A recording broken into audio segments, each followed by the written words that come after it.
अस्सलामुअलैकुम। आज के इस वीडियो में मैं आपको 10 क्वेश्चंस एक्सप्लेन करूंगा जो लास्ट ईयर टेट इंग्लिश में पूछे गए थे। क्वेश्चन नंबर 1 है, he educated his nephew, he also set him up in business. Nephew का मतलब होता है भतीजा या भांजा। तो सवाल का मतलब क्या हुआ, उसने अपने भतीजे को तालीम दिलाई, एजुकेट किया और बिजनेस में भी सेट किया। ठीक है। The two sentences can be combined as, आपको क्या पूछा जा रहा, इन दो सेंटेंसेस को इस तरह से भी कंबाइन किया जा सकता है। कैसे? 4 ऑप्शंस हैं, देखिए। Option A, even if he educated his nephew he set him up in business. Option B, he not only educated his nephew but also set him up in business. Option C, he educated his nephew but set him up in business.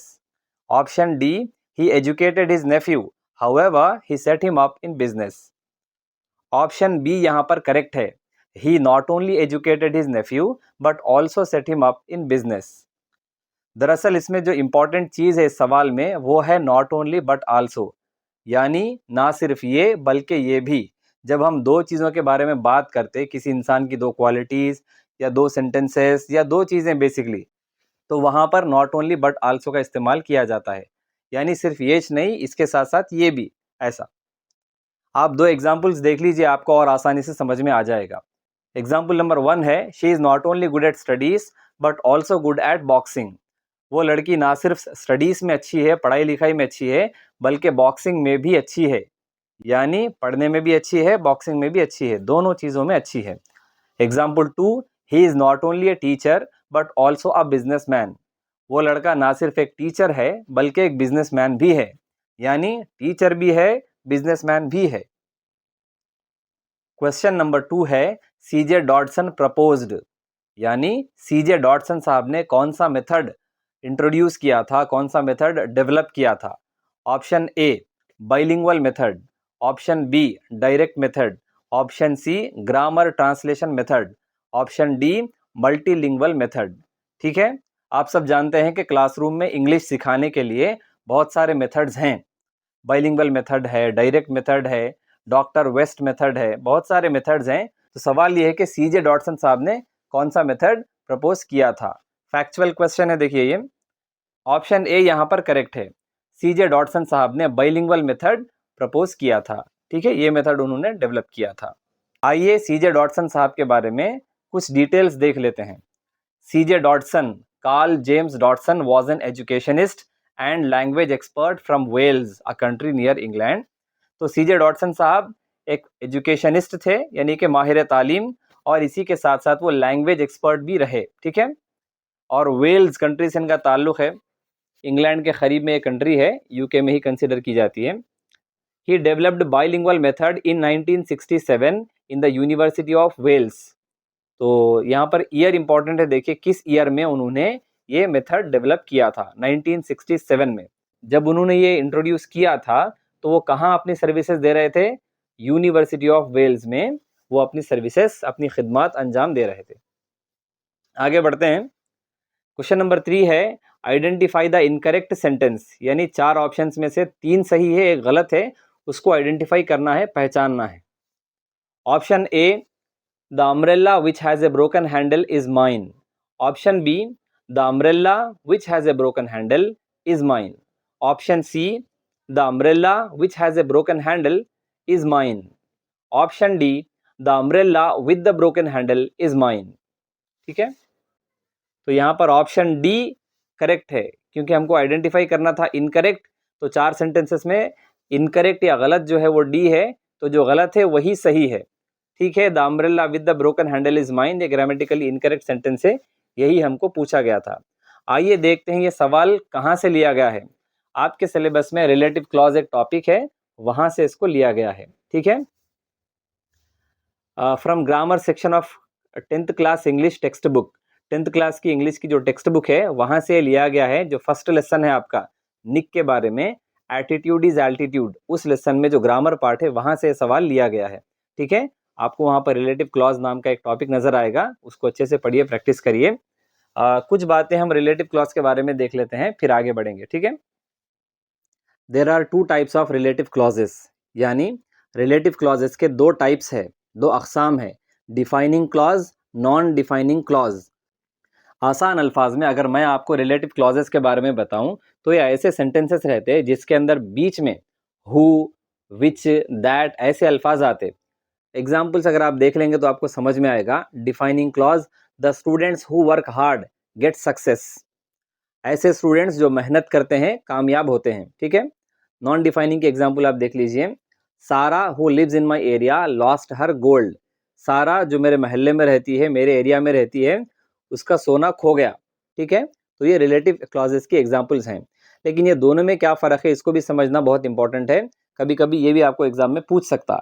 Defining clause नाम से ही जाहिर है कि ये noun या pronoun को define करेगा। The students who यानी ऐसे स्टूडेंट्स जो, the women who, the man who, जो भी है तो डिफाइन करेगा। नॉन डिफाइनिंग क्लॉज डिफाइन नहीं करेगा लेकिन कुछ एक्स्ट्रा इंफॉर्मेशन देगा सब्जेक्ट के बारे में, या जो भी वहां पर नाउन या प्रोनाउन होगा उसके बारे में कुछ ना कुछ एक्स्ट्रा इंफॉर्मेशन वो देगा, ठीक है। और सबसे इंपॉर्टेंट दोनों में डिफरेंस ये है कि डिफाइनिंग क्लॉज में कॉमा या हाइफन नहीं आता, और नॉन डिफाइनिंग क्लॉज में इसके सेंटेंस में कॉमा या हाइफन आ सकता, हाइफन छोटा डैश। आप यहाँ पर देखिए एग्जाम्पल में, Sarah comma who lives in my area. Question number 4, local authorities backed down on their plans to demolish the building. Local authorities एक बिल्डिंग तोड़ने वाले थे लेकिन उसके बाद में उन्होंने क्या किया, अपना इरादा, अपना प्लान तर्क कर दिया, कदम पीछे हटा लिए, ठीक है। तो इस सेंटेंस में बैक डाउन का मतलब क्या है ये पूछा जा रहा है आपको, ठीक है। Option A withdrew, option B started, option C postponed, option D revised. Option A यहाँ पर करेक्ट है, विथड्रू।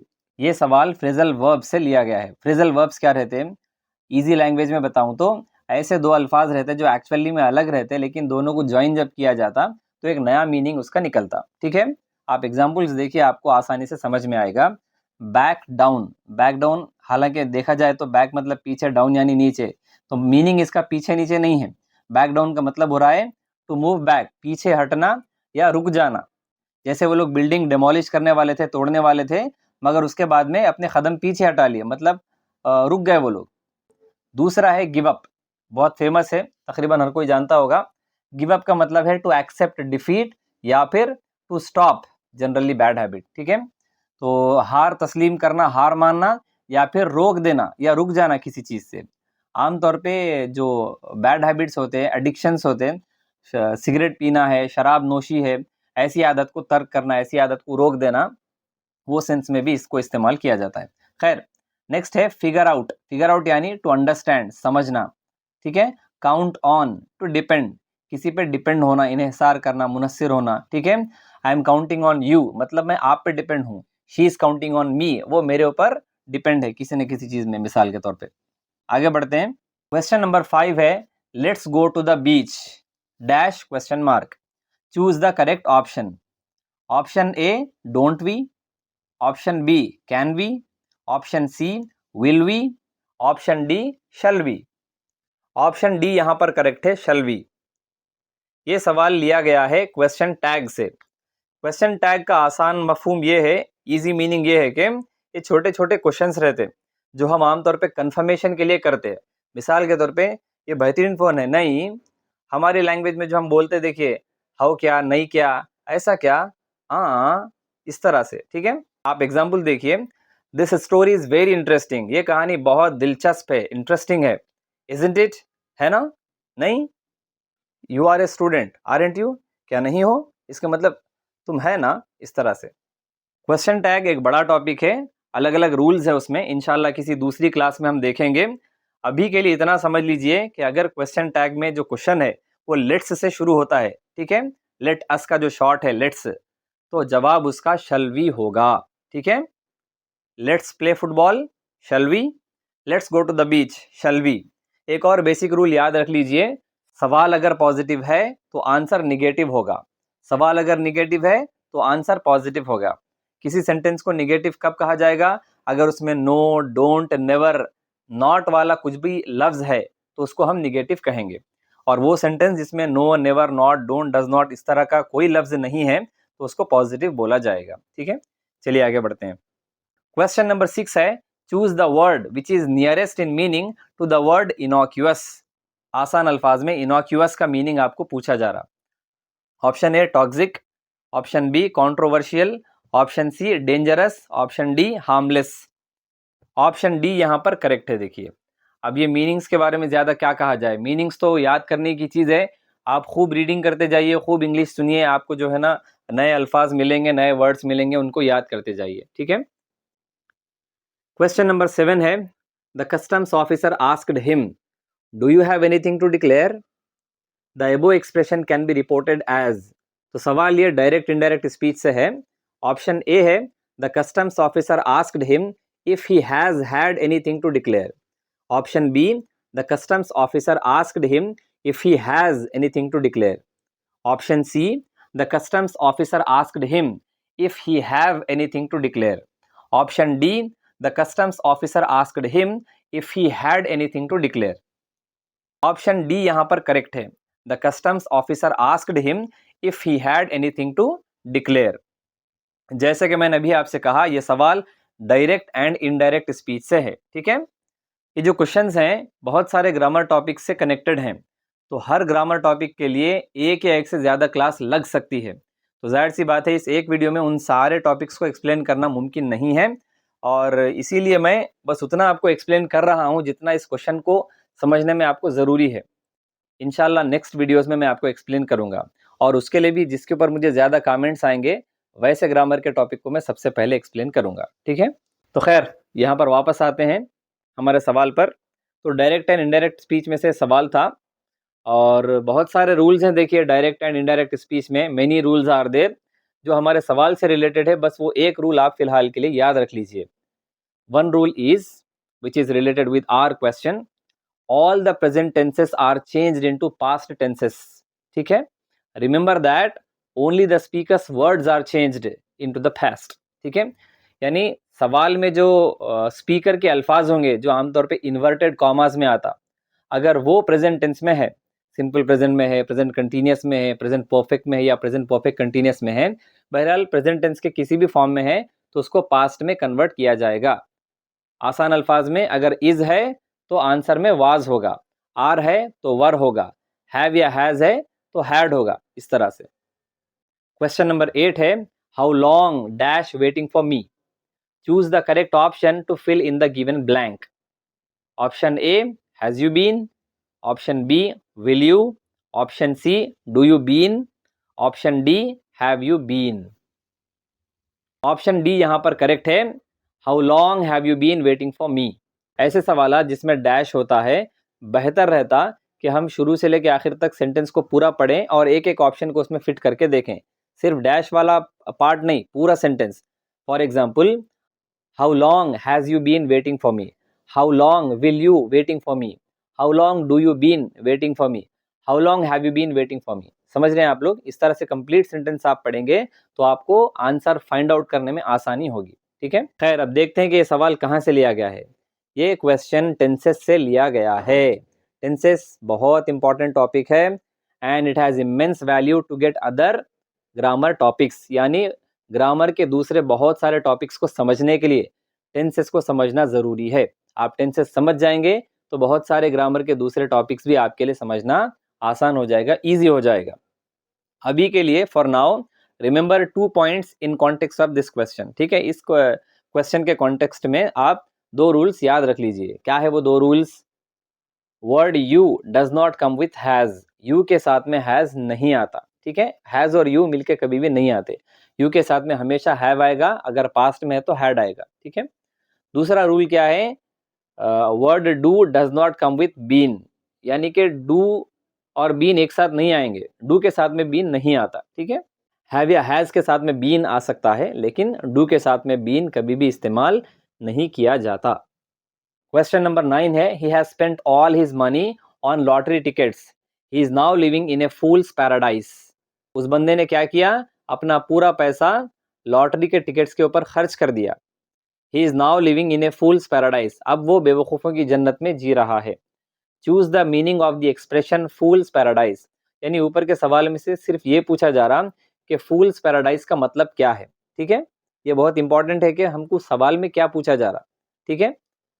बेवकूफ़ों की जन्नत, या दूसरे अल्फाज में कहूँ तो ख्याली पुलाव, खाली इमेजिनेशन में जी रहे, मतलब कोई बेस नहीं है तजुर्बे की बुनियाद पे, इल्म की बुनियाद पे, ऐसे ही खाली बेबुनियाद उम्मीदें। Option A, state of happiness based on false beliefs. Option B, state of sorrow due to bitter experiences. C, state of nervousness related to health. D, state of confusion of mind. Option A यहां पर correct है, state of happiness based on false beliefs. जी, आइए देखते हैं कि ये question कहां से फॉर्म किया गया है।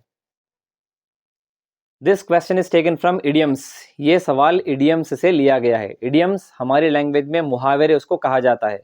मुहावरे फेमस जो हमारे पास में होते हैं, नेकी कर दरिया में डाल, नाच ना जाने आंगन टेढ़ा, आसमान से गिरा खजूर में अटका, और बहुत सारे इस तरह के इडियम्स हैं। आप चाहें तो कमेंट्स में बता सकते हैं जो आपका पसंदीदा है। तो खैर, इस तरह से इंग्लिश में भी मुहावरे होते हैं, इंग्लिश में उनको इडियम्स कहा जाता है। याद करने की चीज़ें, इसको अच्छे से याद कर लीजिए, ये भी कहीं ना कहीं देखा जाए तो फैक्चुअल क्वेश्चंस के अंदर आएगा। ठीक है, तो एग्जाम्पल्स थोड़े से देख लीजिए, आपको आसानी से समझ में आ जाएगा। सबसे पहला है once in a blue moon. इसका मतलब होता है कभी कभार। हमारे लैंग्वेज में भी हम लोग कहते हैं ना उस स्टूडेंट के बारे में जो रेगुलर नहीं रहता, इरेगुलर रहता, अरे ये बच्चा अमावस को आया तो पुन्नम को आता, इस तरह से देखिए वो once in a blue moon, यानी रेयरली, कभी कभी, समटाइम्स। टू, डोंट जज a book by its cover, यानी किसी किताब को उसके मेन कवर से जज मत कीजिए, अंदर की चीजें पढ़िए, कंटेंट को, उसके बाद में आप उसके बारे में समझ सकते हैं। बेसिकली इसका मतलब है कि किसी के जाहिर को देख के उसको जज नहीं करना चाहिए। हो सकता है कि जो बाहर से खराब नजर है अंदर से अच्छा इंसान हो, या फिर बाहर से अच्छा नजर आ रहा लेकिन अंदर से खराब हो, बहरहाल कुछ भी हो सकता है।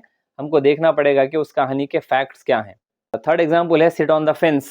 ठीक है, हमारी लैंग्वेज में हम बोलते देखिए दीवार पे की बिल्ली है इन्हें, मतलब जो इंसान डिसीशंस में कमजोर रहता, फैसले लेने में, दुकान को खरीदने के लिए जाता, रेड ड्रेस भी पसंद आता, ब्लू भी आता, रेड लूँ या ब्लू लूँ, ठीक है, या फिर ये वाला स्टाइल लूँ या वो वाला स्टाइल लूँ, ये चीज़ खरीदूँ या वो चीज़ खरीदूँ, दोस्त को पूछता, सबको कंफ्यूज करता, खुद भी कंफ्यूज होता। देखिए, sit on the fence is nothing but the person who is hesitant. आगे बढ़ते हैं। फोर्थ एग्जाम्पल है all that glitters is not gold. हर चमकती हुई चीज सोना नहीं होती।